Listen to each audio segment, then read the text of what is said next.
کوم د وزیر سید الله خان دا د وزیر سید الله خان کیسه ده د وزیرو یو باچا کې یو باچا سره د وزیرو هغه سره څلور وزیرانو یو پکې سید الله خان مو یو نوم پکې امجد وزیر و داسې نومونه پکې قسمه قسم خو ظلم سید الله خان یو ورځ باچا وویل چې یاره داسې په دې دنیا کې به داسې جنۍ داسې زنانه چې هغې یو اواز ډېر زیات ښایسته وي بل هغه جنۍ ښایسته ومي او بل هغې سره ستر پړده ومي چې مخ تر اوسه پورې نه لیدلې او بله دینداره چې دا څلور خوبۍ پکې موجود دي کمې کمې یو چې ښایسته وي یو چې هغې سره ستر پړده او بل دویم چې هغه دیندار او څلورم چې هغې مخ چا لیدلی نه چې دا څلور واړه خوبۍ په هغې کې موجود دي نو ټول غلي وو د سید الله خان راپاڅېد هغه ویل چې او بلکل باچا قربان شم زما ښځه ده بغیر زمانه هغې چا نه ده لیدلې او ښایسته هم ده اواز یې هم ښکلی دی او دیندار هم ده نو باچا ویل ته خو د انعام قابل یې نو دې وزیرانو باندې نورو باندې ځای نه شوه چې یاره دا څنګه چل دی نو دې امجد وزیر پکې اواز وکړ ما ته داسې ښځه لا ما تر اوسه نه لیدلې دا دروغ دي که نه وي شک در سره کېدي چې د ښځې د لاس نښه راوړم باچا وی چې وزیر دا شرط ته منظور دی په ښځه د اعتبار شته وی او بلکل وزیر امجد وی چې داسې کار وکړه چې ما له باچا یو میاشت چوټي منظور کا او میاشت کې به زه ځم او زه د ښځې د لاس نښه به راوړم میاشت چې کوم دی نو باچا وله چوټي منظور کړې ده یو میاشت او دی راغی چې دی راغی او دی ولګېدو ګرځېدو تپوسونه یې کولو یو بل نه او وی وزیر به تر هغې پورې نه راپرېږدي وزیر به تر اوس نه نظر بند کوي نه به ټلیفون استعمالي نه به څه په بل څه اطلاع استعمالي نه به دله څوک خواله ځي چې تر څو زه واپس راغلی نه یم باچا وی ټیک ته دا شرط هم ماته منظور دی وزیر نظر بند کړ سید الله خان او دی راغی د هغه کلي ته تپوسونه یې شروع کړه یو بل ته وایي چې د وزیر سید الله خان ښځه څنګه ده خلک ورته وایي چې خو ډېره پرهېزګاره ده او په هغې خو واته پیرې پولیس ولاړي څوک دن نه پرېږدي نه او هغه بیا په کلا کې دن نه ده او هغه هېڅوک هم دلته نشي تللی یاره زه معلومات کول چا ورته ووایي چې یو ابۍ ده هغه ځي صرف صفایه له نور څوک د هغې کور ته نه ځي یک ابۍ صرف ویني او نور نارینه د هغې مخ نه یې لیدلی وی ښه بایي دې لاړه هغه ابۍ سره میلاو شو ابۍ ورته وویل چپ شه دا څه وی وزیر کور ته څوک نشي ورتللی وي سپایي ټوپک په لاسو کې نیولی ویل ته دومره پولیس او دومره سپایان ولاړ دي هغه کور ته هېڅوک نشي تللی بغیر زمانه زه ځمه ده ورته ویلي امجد ورته ویل چې بیا یو خبره وره څومره دولت چې ته غواړې زما د هغې عشق سره د هغې لیدو سره هېڅ غرض نشته خو د هغې د لاس نښه ماله راوړه چې بس د هغې د لاس هر یوه نښه خو مشهوره نښه بیا راوړې ابۍ لالچ واخسته پیسه خو ډېر خوږ شي د دولته چاته ووایه نو بس بیا خو هر څه کوي بس ابۍ ولګېدله رو بتلاو ځان له خوږ کو صفایي مفایي به یې کوله او دله به یې ټایم په ټایم خبر راوړو حد دا چې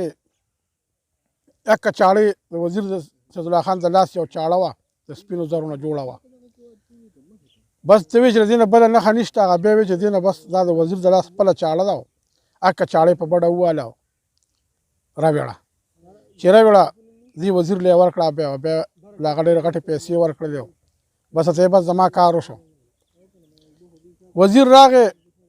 په باچایۍ کې اعلان وکړ باچا قربان شمه ډمامه کوي څوک چې په ښځو اعتبار کوي نو دا به حلي دا یو میاشت مې پوره هغې سره تېره کړله او دا د وزیر سید الله خان د لاس نښه ده دا چاړه د هغه د لاس بایي باچا ډېر غوسه شوی چې څوک په ښځو اعتبار نه وي نو څنګه داسې شرطونه ږدي وزیر راولی سید الله خان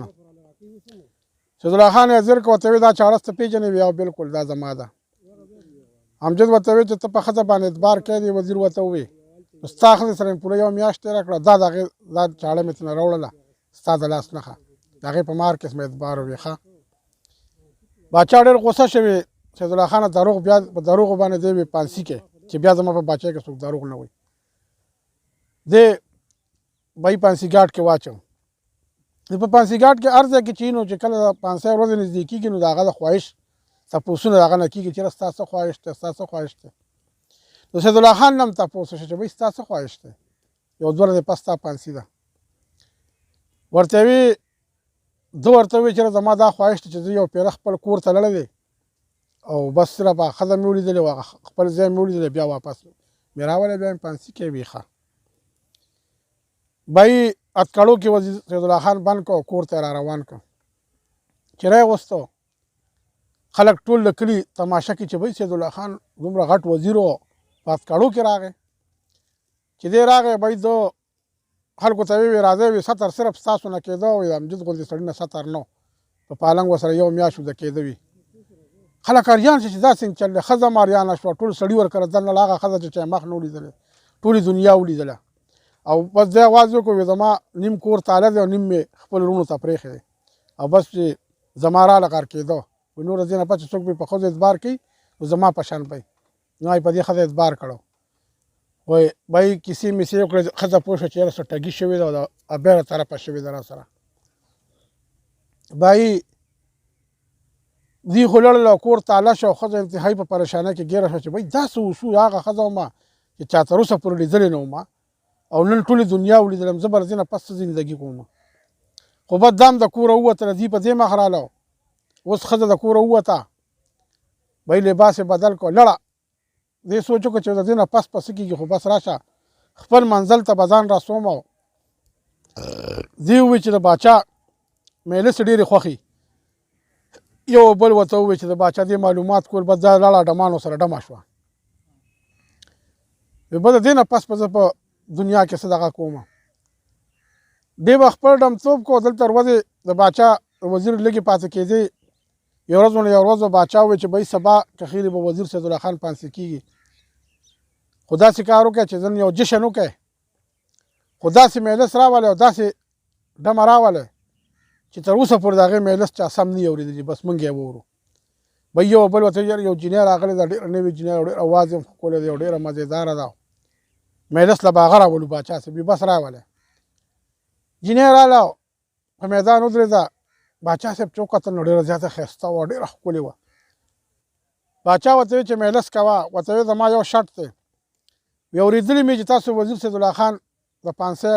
دغه کړی دی، اعلان کړی دی. وی یا وی زما دا ارمان دی چې زه مجلس کوم او سیدالله خان هم په دې میدان کې ناست دی. باچا وی سیدالله خان هم راولی. سیدالله خان چې راغی ویې کتل نو خپله ښځه وپېژنده چې دا خو زما ښځه ده، بس دې یو بل وپېژنده، نور چا هغه کم ځای لیدلې وه. دې مجلس شروع کړو او د غم مصري یې وکړې. ما ویل چې زه به ورته جاړم، جانان زما نه سترګې سرې راوړي دي، دا د غم مصري یې کولې. او باچا ورته چې بس کا ډېر ښه مجلس دې وکړو، خو چې د دې سره ستا ستر پرده وي په دنیا به درته ورې شرمنده وي. بل اواز یې پریشانه مزېداره، ډېر باچا ورله ډېر ثنا صفت وکړو چې اواز یې هم ډېر ښکلی دی او دیندار هم یې، او خو بس دوه خو بیا کې نشته چې دې سره ستا ستر پرده وي که نه نو په دنیا به درته ورې شرمنده وي. دې ورته وایي چې باچا ورته چې وایي څه انعام دله درکړمه، بس تا کې صرف یو خوبي ده چې دا نشته دی، یو در کې دینداره مې پرهیزګاره هر یو څیز در کې شته دی، ښایسته اواز دې هم ښکلی دی، ښایسته هم یې، خو بس صرف دا دی چې ټولو خلکو لیدلي. ورته یې وایي چې څه انعام درکړم. دې ورته وایي انعام نه غواړم، خو ستا یو وزیر دی په هغه زما قرض دی، ودار مې دی پرې. باچا ډېر غوسه شو، وایي داسې څوک دی چې د ډم هم په هغه باندې قرض دی. ورته وایي دا امجد وزیر کم یو دی؟ وایي دا دی. وایي په ده دی. امجد بي په میدان کې قسم وخوړ چې باچا زما دې قسم که دا ښځه ما اوس ولیدله که دا ما لیدلې چې ته. نو هغې ورته ویل تا په کومه خوله ویل سیدالله خان ته چې ورغلی وم ستا ښکلي مکان ته، تا په کومه خوله باندې وې سیدالله خان ته دا وې چې ته قسم خورې؟ باچا ته یې ویل چې دې قسم خو زه نه یم لیدلی. نو زه څنګه وې سیدالله خان ته زه ستا کور ته تللی وم، یو میاشت مې تېره کړه او دا ستا د ښځې لاس چاړه ده، دا خو زما نه یو ابۍ وړې ده، یو ښځې به مونږ کره کار کړو دا چاړه هغې وړې وه. بهی باچا ډېر زیات غوسه شو، زه وزیر سیدالله خان ښځه یم او دغسې کیسه ده. بس هغه یو چاړه وه سره وه هغه یې راواغسته، دې نه پس به زه په سره سیدالله خان ښځه شم او څه په دنیا کې پړده وکړم او څه به مې دینداري او څه به زما اواز او څه به زما خبرې ښکلي. بس په هغه چاړه یې ځان ووهه، ځان یې مړ کړو. بس دغه ټایم چې کوم دی نو سیدالله خان هم راپاڅېد چې بهی دا خو دوکه وشوه مونږ سره. بس وي هغه چاړه هغه هم راواغسته او بس ځان یې پرې ووهه. دوه درې ګوزاره بس هغه هم را پرېوته. باچا انتهایي غوسه شو، وی فورا هغه بیا راولئ چا بیا هر ځای کې چې ده دته یې دا څنګه چلو ورته کیسه وکړه چې دغسې بس زه لاړم ما یوه بیله پیسې ورکړې د ده د کور نه یې ماله چاړه را پټه کړه. وي ښه وی ورشه بیا راولئ. او کسان زه ډر وکړو وي کاړۍ سور کړې چې بیا راپاره څوک داسې ونه کړي. بس کاړۍ ښه مایده تیل یې پکې واچولو او ښه یې سره کړو او مې ورته چې کوم دی دا امجد وزیر وویشتې ده او مې ورته بیا وویشته دواړه یې پکوړه کړه او بس